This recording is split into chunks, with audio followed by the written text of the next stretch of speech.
Where was my head at the time that I did all these things, or a lapse of judgment, or whatever else I'm meant to have done? And it gets to a point where you really think, you know. For 30 years, Royal Lodge was Sarah Ferguson's safe place. It was the one thing she held on to when everything else fell apart, until the palace took it without looking back. But before then, something extremely embarrassing happened, leaving Sarah with nowhere left to turn. What really happened in her very last days there? Join us as we delve into the details of this scandal. The shocking eviction notice. Royal Lodge had been Sarah Ferguson's home for over 2 decades. It was not just a house, it was her home. Sitting inside Windsor Great Park, the sprawling 30-room mansion gave her access to the kind of life that most people only dream about. There were large gardens, private grounds, and the dignity that came with living on royal land. After her divorce from Andrew in 1996, many people assumed she would have to leave, but she never did. Instead, she stayed. And as the years passed, life inside those walls became the one stable thing in a life that had always been full of chaos. For a long time, the arrangement was unusual but workable. Andrew and Sarah were no longer husband and wife, but they continued to share the home as a kind of family base. Their daughters, Princess Beatrice and Princess Eugenie, grew up coming in and out of those doors. Holidays were spent there. Birthdays were celebrated in those rooms. To the outside world, it looked weird. A divorced couple living together under the same roof for nearly 2 decades after splitting, but inside, it had become normal, and Sarah, in particular, had allowed herself to believe that it would always be there. Behind the scenes, the pressure had been building for years. The royal family had long been uncomfortable with Andrew's continued use of the lodge at what was widely described as a very low rent, an arrangement that was seen as deeply unfair given the property's enormous value. Prince William, who would one day be responsible for managing the royal estates, had reportedly made it clear that the situation needed to change. He was said to have been frustrated that Andrew was still living in comfort on royal land even as his reputation had been destroyed by his links to Jeffrey Epstein. But Andrew had held firm. He had a lease, and for a time, that lease protected him. Then, on October 30, 2025, everything changed at once. King Charles made a formal announcement that took the breath out of every royal watcher in the country. He had initiated the process to remove Andrew's remaining royal titles, honors, and style. From that moment on, Andrew would no longer be known as a prince. He would be called Andrew Mountbatten Windsor, a private citizen. And on that same day, Buckingham Palace confirmed that formal notice had been served ordering him to surrender the lease on Royal Lodge. The double blow was staggering in its completeness. In a single afternoon, Andrew lost his name, his rank, and his home. Inside Royal Lodge, the mood was described as one of shock. Sarah had known that things were not going well, but the speed and totality of what had happened seemed to catch her off guard. Sources close to her described a woman who was already on edge about her future, someone who, in the weeks leading up to the announcement, had begun to feel genuinely afraid about what came next. She had no property waiting for her. She had sold a townhouse in Belgravia that she had purchased in 2022 for around £4 million, and that money was now gone. The lodge had been her net, and suddenly, it had been cut away. The formal notice gave them until January 25, 2026 to leave. That gave Sarah just under 3 months to figure out where she would go and how she would live. People around her scrambled to find options, but nothing came easily. There were rumors that she might ask for Adelaide Cottage, a smaller property on Windsor grounds, or better still, look for spaces near her daughters. Every suggestion was met with denials from her side. Yet, sources insisted she had made no demands. She would move forward on her own. But the clock was ticking, and Royal Lodge was still full of her things. What made the situation even harder was how public it all was. The announcement from Buckingham Palace had been clear. There was no grace, no private notice given ahead of the public statement. Andrew's coat of arms was also removed from Windsor Castle, a gesture that royal historians noted was usually reserved for those who had committed acts of treason. Every detail that came out made the fall seem steeper. Sarah's name was tied to Andrew's at every turn. When he was stripped of his dignity, hers went with it. She was not just a woman losing a home. She was being publicly cut away from the world she had lived in for 30 years. Reporters gathered outside the entrance gates of Royal Lodge in the days that followed. Cameras caught glimpses of the property, but none of Sarah. There was no statement from her, no appearances on the steps of the house, no careful press release trying to shape the story. She stayed inside. The world watched from a distance as the leaves fell in Windsor Great Park, and the woman who had once been one of Britain's most talked-about royals quietly tried to figure out what she had left. Time kept moving fast.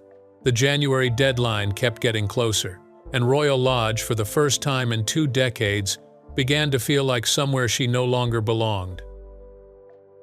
The Epstein Files saga. The news about Andrew's titles and the Royal Lodge eviction had only just started to settle when the next wave hit, and this wave did not come from Buckingham Palace. It came from a private email that Sarah Ferguson had sent in 2011, a message that for years had stayed buried. When it finally came to light in September 2025, it tore through what was left of her public image in a matter of hours, leaving behind a trail of broken relationships that she would spend months trying to understand. The background to the email was something Sarah had always hoped people would forget. In early 2011, Sarah had sat down for an interview with the Evening Standard newspaper and publicly distanced herself from Jeffrey Epstein. She said she abhorred what he had done and promised she would have nothing more to do with him. At the time, her publicists had presented it as a firm and final line, a clean break from a man who had already destroyed her husband's standing and dragged the royal family's name through years of scandal. The world took her by her word. So she moved on, she rebuilt, she wrote books, appeared on television, and continued her charity work as if the chapter was closed. Just weeks after that public statement, Sarah had written Epstein a private email from her personal account. In it, she tendered an apology to him, not for knowing him, but for what she had said about him in public.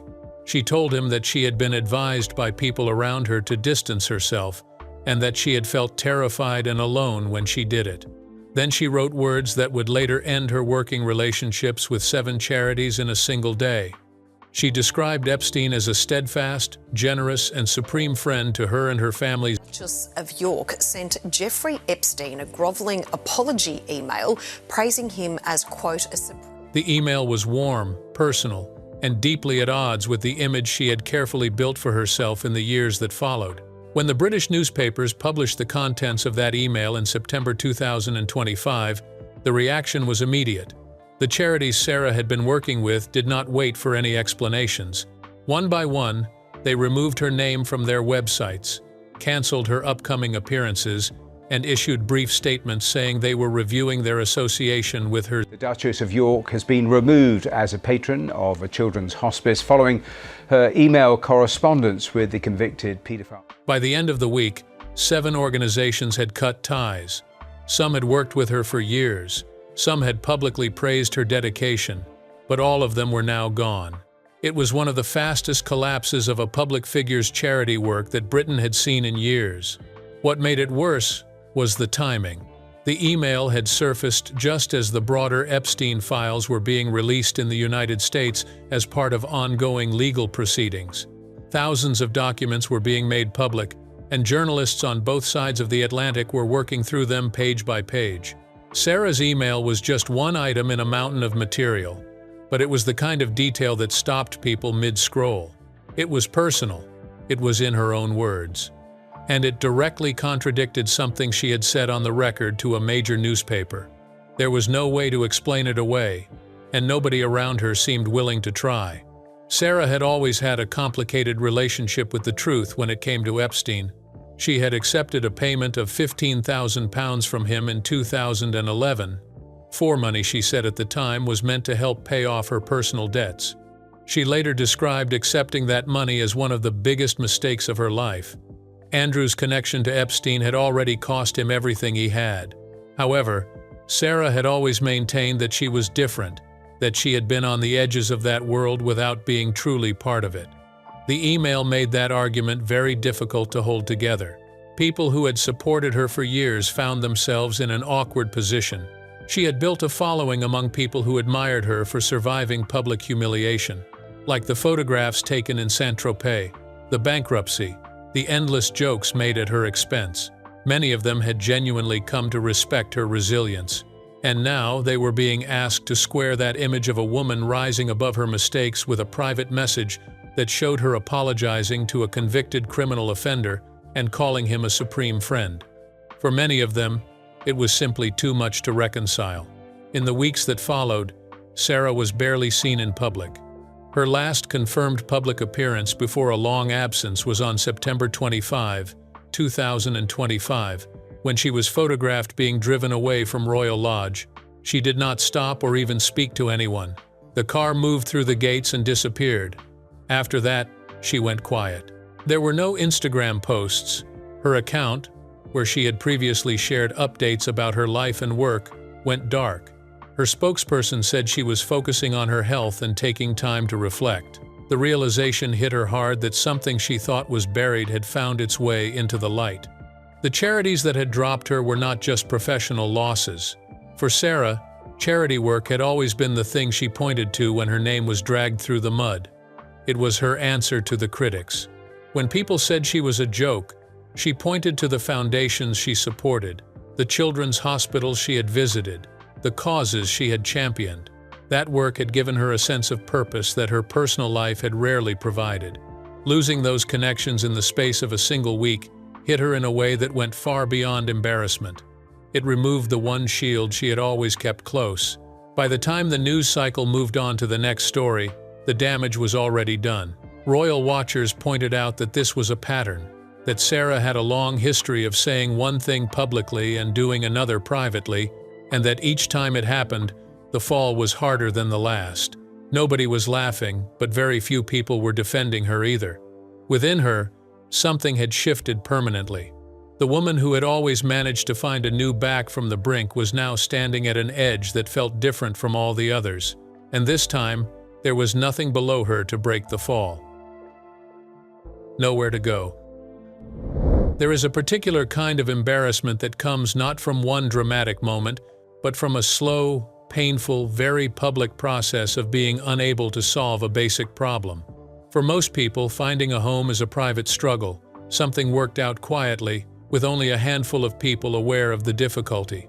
For Sarah Ferguson, the search for somewhere to live after Royal Lodge became one of the most talked about housing situations in Britain. Every rumor was printed, every denial was analyzed. And through it all, a woman who had once lived in one of the most beautiful homes in the country found herself with no clear answer to where she could go. The deadline had been set clearly and firmly. Royal Lodge needed to be handed back. There was no suggestion from Buckingham Palace that extensions would be considered, and those close to the situation said the palace was not in the mood for negotiations. Andrew had pushed back for years against pressure to leave, and the formal notice that came after he lost his titles was not the beginning of a conversation. It was the end of one. Sarah knew that. And yet, as the weeks passed and the deadline crept closer, no solution came about where she would be moving, and the silence itself became a story. The search for a new home was complicated by several things at once. Sarah had expensive tastes and a difficult financial history. She had filed bankruptcy in the 1990s with debts of around £3 million. She had spent years rebuilding, writing books, appearing in television projects, and making the kinds of deals that kept her financially afloat. But she was not wealthy in the way that her title and her lifestyle might have suggested. When she had purchased a townhouse in Belgravia in 2022, it had seemed like a sign that she had finally found her footing. That property was sold, and the money it generated had not been enough to set her up for the long term. The Windsor area was where she wanted to stay. It was close to her daughters, close to the schools her grandchildren attended, and close to the world she knew. But Windsor is not a place where large, impressive homes come cheaply or easily. The properties that could match even a fraction of what she had at Royal Lodge were priced far beyond what she could realistically afford without outside help. People who knew her well said she found it genuinely hard to imagine herself in a space that felt dramatically smaller than the one she had occupied for 30 years. That was not vanity. It was the difficulty of adjusting to a reality that had arrived faster than she was ready for. Her daughters were a natural first thought. Princess Beatrice and her husband Edoardo Mapelli Mozzi had a home in the Cotswolds. Princess Eugenie and her husband Jack Brooksbank had their own property, also connected to the Windsor world. Both daughters loved their mother and had remained loyal to her through years of public difficulty. But having her move in permanently was a different question entirely. Sources claim that Sarah herself was said to be reluctant to impose. She was a woman who had always insisted on having her own space, her own base. The idea of living as a guest in someone else's home, even if it were her daughter's, sat uncomfortably with her sense of who she was. What complicated matters further was the fact that all of this was being tracked in real time by the British press. Reporters contacted estate agents in the Windsor area. Property websites were monitored for any new listings that matched what Sarah might be looking for. Former neighbors of hers were asked for comment. Her spokesperson was contacted regularly and gave responses that confirmed very little, usually something along the lines of options being considered and no final decision having been made. Those responses revealed the truth. She genuinely did not know where she was going, and the clock was ticking. The image it created didn't align for someone with Sarah's history of trying to project resilience. She had built an entire public identity around the idea that she was someone who faced hard times and found a way through them. A very public, unresolved housing crisis did not fit that story. By the time January came, she had still not announced a permanent solution. The home that had been her anchor through bankruptcy, divorce, scandal, and illness was now someone else's responsibility. And Sarah Ferguson, for the first time in 30 years, had to face a world in which she had no idea where home was. The escape plan. When the pressure became too great, Sarah Ferguson disappeared. It was not the first time she had retreated from public life when things fell apart around her, but the disappearance that began in late 2025 was different in scale and in desperation from anything she had done before. This was not a holiday or a planned break. This was a woman choosing to put as much physical distance between herself and Britain as she possibly could, at a time when everything she had built over the last decade was collapsing at once. She left without notice, without a clear explanation, and without any indication of when she planned to come back. The United Arab Emirates was her first stop. Sarah had connections in the Gulf region that went back years. She had attended events there, cultivated friendships with people in powerful circles, and found in those countries a kind of warmth that she felt was increasingly absent in Britain. The location offered privacy in a way that Britain could not at that moment. There were no photographers, no reporters ringing her spokesperson every morning, no newspaper front pages with her name above a damaging headline. She could move through those spaces more freely, breathe more easily, and think without the constant noise of public judgment pressing down on her. From the United Arab Emirates, she moved on to Switzerland. The Paracelsus Recovery Clinic in Zurich was not a place that people went to without serious need. It was one of the most exclusive and expensive private health facilities in the world, with costs reported at around £13,000 per day. The clinic offered treatment for a range of conditions: burnout, exhaustion, trauma, and the deep psychological pressure that comes from prolonged periods of public crisis. Going to a place like Paracelsus was not an admission of weakness for someone like Sarah. It was the most expensive and private way she knew to try and hold herself together. The only public event that pulled her back during this period was the christening of her granddaughter Athena on December 12, 2025, at the Chapel Royal inside St. James's Palace. It was a small, private ceremony, attended by close family. Sarah was photographed arriving and leaving. She looked composed, but tired, the kind of tired that doesn't go away after a good night's sleep. She fulfilled her role as a grandmother, attended the celebration of a new life in her family, and then she was gone again. It was a brief appearance designed to show she was still present in her family's most important moments, even as she remained invisible to the rest of the world. After the christening, she traveled to Ireland. Ballyliffin Lodge and Spa in County Donegal was a place she had been to before, a remote hotel on the northern edge of the Irish coastline. far from London, far from Windsor, and far from the parts of the world where people recognized her face. She had once posted a video from there in which she spoke about what she did when things felt heavy. She had said that she took herself away, that she found stillness in places like that being somewhere beautiful helped her remember who she was underneath all the noise. Going back there in early 2026 was an act of returning to something that had worked before and hoping it would work again. What her time abroad revealed, more than anything else, was how completely the ground had shifted beneath her. In previous crises, Sarah had always had something to come back to. She had come back to Royal Lodge after the bankruptcy. She had come back to charity work after the Cash for Access scandal in 2010, when she was filmed appearing to offer access to Andrew in exchange for money. She had come back to public life after Andrew's catastrophic BBC interview, insisting that she was her own person with her own story. Each time, she had found her footing again, but this time, the things she had come back to before were gone.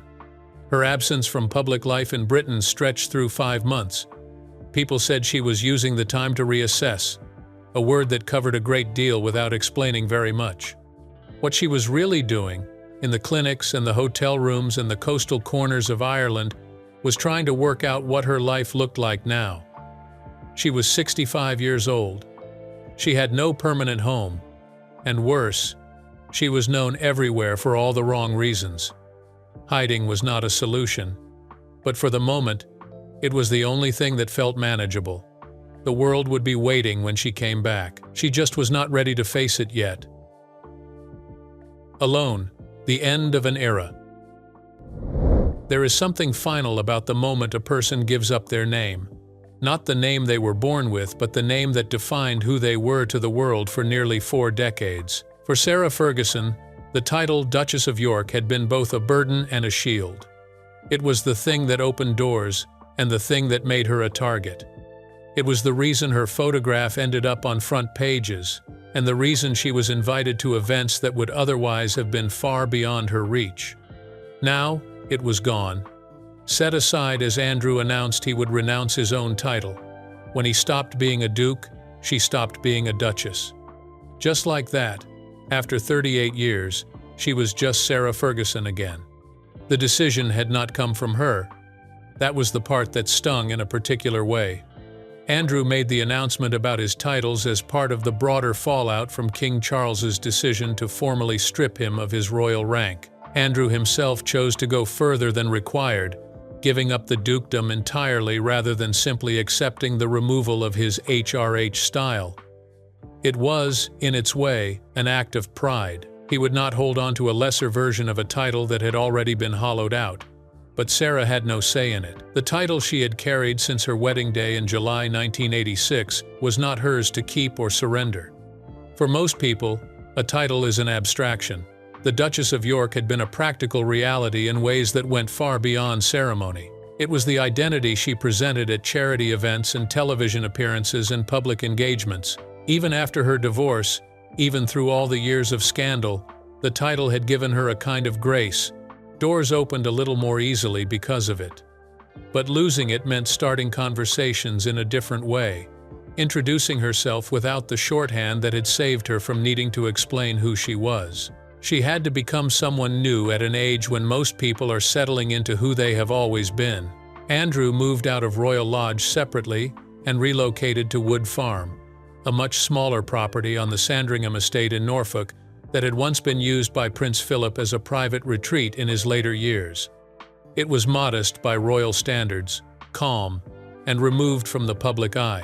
For Andrew, it may have offered a kind of peace. For Sarah, it represented something else, the final and physical separation of 2 lives that had remained tangled together even after their divorce. Now, for the first time in over 15 years, they would be living in different places entirely. The last thread of that shared daily life had been cut. What followed was a period of silence that said more than any statement could have. Sarah had always been one of the more vocal members of the extended royal world, someone who gave interviews, who appeared on American television, who wrote and spoke and made herself visible. The silence of late 2025 and early 2026 was entirely out of character. Her social media presence, which she had used for years as a way of speaking directly to people who followed her journey, was essentially inactive. She existed, in those months, almost entirely in the past tense, written about in the context of what she had lost, rather than what she was doing. The royal family had always had a complicated relationship with Sarah. They had never fully accepted her, even during the years of her marriage. She had been too loud, too clumsy, too commercially minded for a family that valued restraint above almost everything else. Even when she had tried to conform, she had found it impossible to maintain the careful blankness that royal life seemed to require. But she had always been connected to that world through Andrew, through her daughters, through the buildings and estates and ceremonies that had shaped her adult life. Now even that connection had been formally severed. The story of Sarah Ferguson and Royal Lodge ended the way many things end, slowly, silently, without the kind of closure that would have made it easier to understand. The man she had built her life alongside had moved to a cottage in Norfolk, and Sarah, without a clear plan or a permanent home or a professional identity to replace the one she had just lost, stepped out of the gates of Royal Lodge for the last time and walked into a future that was entirely her own to figure out. She is now a private citizen in her mid-60s with a complicated past and an uncertain future, figuring out the rest of her life away from the cameras that had followed her for almost 4 decades. How long do you think Sarah Ferguson could keep up with running around? Let us know your views in the comments. If you enjoyed this video, like and subscribe, and also click the next video shown on your screen.